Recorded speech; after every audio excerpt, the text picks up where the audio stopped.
रात का घना अंधेरा शहर को अपनी चादर में लपेट चुका था। ये शहर, जो कभी अपनी चहल पहल और शांति के लिए जाना जाता था, अब डर और सन्नाटे का गढ़ बन चुका था। लोग अब अपने घरों से बाहर निकलने से डरते थे, क्योंकि एक अज्ञात हत्यारा लगातार हत्या करके पुलिस और जनता को चुनौती दे रहा था। किसी को नहीं पता था कि अगला शिकार कौन होगा, और यह निश्चय ही इस रहस्य को और गहरा बना रहा था। शहर की गलियों में केवल पुलिस के सायरन की आवाज गूंजती थी। हर वारदात के बाद पुलिस मौके पर पहुंचती, सुरागों की तलाश करती, लेकिन हर बार उनकी कोशिशें नाकाम होती। हत्यारा इतनी सफाई से काम करता था कि कोई सुराग छोड़ने का नाम ही नहीं लेता। उसकी चालाकी और योजनाबद्ध तरीके से हत्या करना उसे एक अलग स्तर पर खड़ा कर देता था। मीडिया उसे अज्ञात हत्यारा कहकर संबोधित करने लगी थी।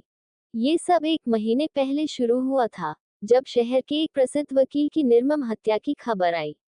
वकील सतीश वर्मा को उनके घर के अंदर ही मौत के घाट उतारा गया था। पुलिस को कोई जबरन प्रवेश के निशान नहीं मिले। वर्मा का शरीर बुरी तरह जख्मी था, और उनके गले पर एक धारदार हथियार के निशान थे। कमरे में कोई संघर्ष के संकेत नहीं थे, जिससे ये जाहिर हुआ कि हमलावर या तो पहले से ही वर्मा को जानता था या फिर इतनी चालाकी से अंदर दाखिल हुआ कि वर्मा को इसका एहसास भी नहीं हुआ। इस घटना ने पूरे शहर को हिलाकर रख दिया था। वर्मा का किसी से कोई व्यक्तिगत दुश्मनी नहीं थी। वह शहर के सबसे सफल और सम्मानित वकीलों में से एक थे। पुलिस ने शक के आधार पर कई लोगों से पूछताछ की, लेकिन कोई ठोस सबूत हाथ नहीं लगा। ये हत्या एक पहेली बनकर रह गई थी। पहली हत्या के बाद अभी लोग इस खबर से उबरे भी नहीं थे कि एक और हत्या की खबर आई। इस बार शिकार बनी एक युवा डॉक्टर प्रिया मल्होत्रा। उनका शरीर उनके क्लिनिक के बाहर पाया गया था। हत्या का तरीका बिल्कुल वही था, गला रेत कर हत्या की गई थी, और इस बार भी कोई संघर्ष के निशान नहीं थे। पुलिस की टीम में तनाव बढ़ने लगा था। 2 हत्याएं, और दोनों ही मामलों में कोई सुराग नहीं। शहर में दहशत फैलने लगी थी। लोग अब दिन के उजाले में भी असुरक्षित महसूस करने लगे थे। मीडिया ने इसे सीरियल किलिंग का मामला घोषित कर दिया, और इस बारे में खबरें हर रोज हेडलाइंस में आने लगी। पुलिस के ऊपर दबाव बढ़ता जा रहा था। जनता पुलिस की नाकामी पर सवाल उठाने लगी थी, और शहर के नेता भी अब मामले की गंभीरता को देखते हुए पुलिस प्रशासन से सख्त जवाब मांगने लगे थे।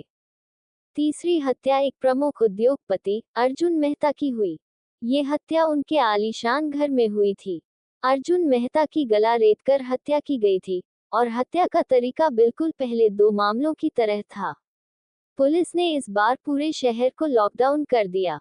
घर घर तलाशी ली गई, हर संदिग्ध व्यक्ति से पूछताछ की गई, लेकिन हत्यारा जैसे अंधेरे में छिपा हुआ था। तीसरी हत्या के बाद शहर के लोगों का गुस्सा भड़क उठा था।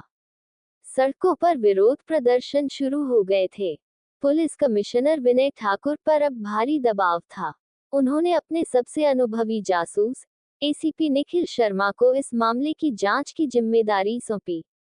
एसीपी निखिल शर्मा एक कड़क, निडर और तेजतर्रार पुलिस अफसर थे। उनका रिकॉर्ड बेदाग था, और उन्होंने कई जटिल मामलों को सुलझाया था। उन्हें शहर का सबसे कुशल जांचकर्ता माना जाता था। जैसे ही निखिल को इस केस की जिम्मेदारी सौंपी गई, उन्होंने तुरंत जांच शुरू कर दी। निखिल ने सबसे पहले तीनों हत्याओं के बीच कनेक्शन तलाशने की कोशिश की। क्या तीनों पीड़ितों के बीच कोई संबंध था? क्या ये सिर्फ एक सीरियल किलिंग का मामला था, या फिर इसके पीछे कोई पुरानी दुश्मनी छिपी थी? निखिल ने तीनों पीड़ितों की पृष्ठभूमि को खंगालना शुरू किया, लेकिन कोई सीधा संबंध नहीं मिला। इसके बावजूद निखिल को यकीन था कि हत्याओं के पीछे एक गहरा राज छिपा है।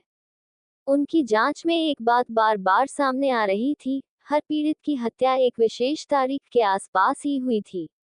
ये तारीखें कोई सामान्य तारीखें नहीं थीं। इन तारीखों में एक पुरानी घटना से संबंध था, जो आज से करीब 20 साल पहले हुई थी।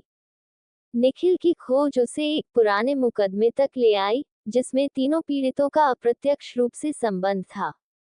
20 साल पहले एक छोटे से गांव में एक भीषण हत्या का मामला सामने आया था। उस समय वकील सतीश वर्मा ने इस केस को लड़ने में प्रमुख भूमिका निभाई थी और अर्जुन मेहता उस मामले में एक गवाह थे। डॉक्टर प्रिया मल्होत्रा के पिता, जो उस समय डॉक्टर थे, उस घटना के बाद संदिग्ध की मानसिक स्थिति की जांच कर रहे थे। ये घटना उस समय की थी जब एक व्यक्ति रामनिवास पर अपने ही परिवार की हत्या का आरोप लगा था, लेकिन सबूतों के अभाव में उसे रिहा कर दिया गया था। रामनिवास का पूरा परिवार मारा गया था और यह मामला उस समय चर्चा का विषय बना था। अदालत के फैसले ने रामनिवास को निर्दोष करार दिया, लेकिन गांव के लोगों को यकीन था कि उसने ही हत्याएं की थीं। निखिल को यह एहसास हुआ कि हत्याओं का ये सिलसिला उसी पुराने केस से जुड़ा हुआ हो सकता है।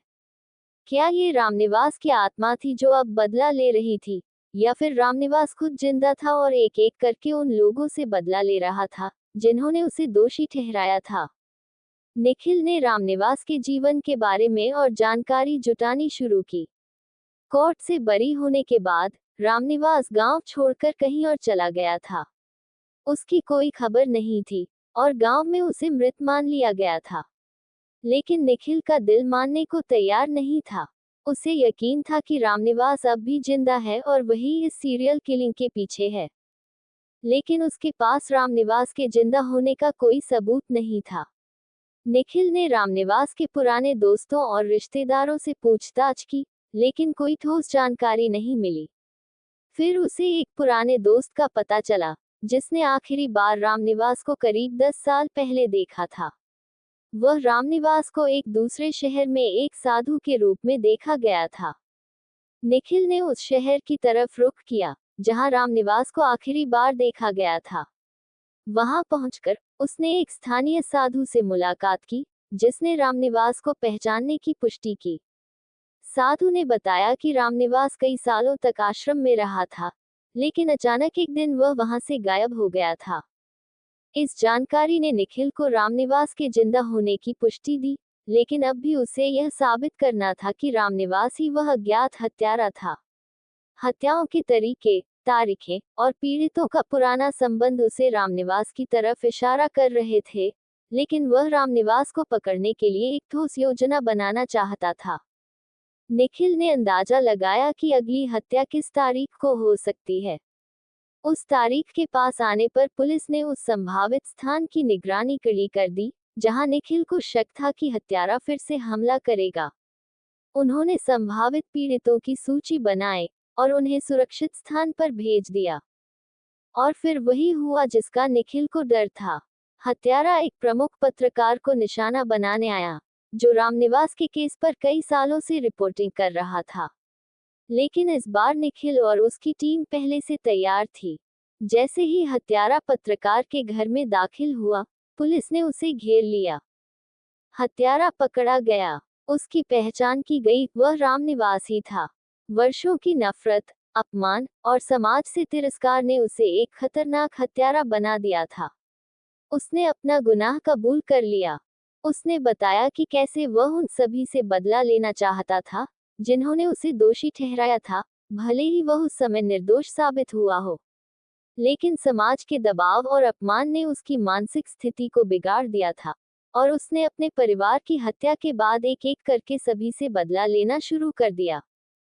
रामनिवास को गिरफ्तार कर लिया गया और इस मामले ने शहर को राहत की सांस दी। लेकिन यह मामला उन जख्मों को भी खोल गया जिन्हें समाज ने कभी समझा ही नहीं था। निखिल ने महसूस किया कि कभी-कभी एक व्यक्ति की त्रासदी पूरे समाज को प्रभावित कर सकती है।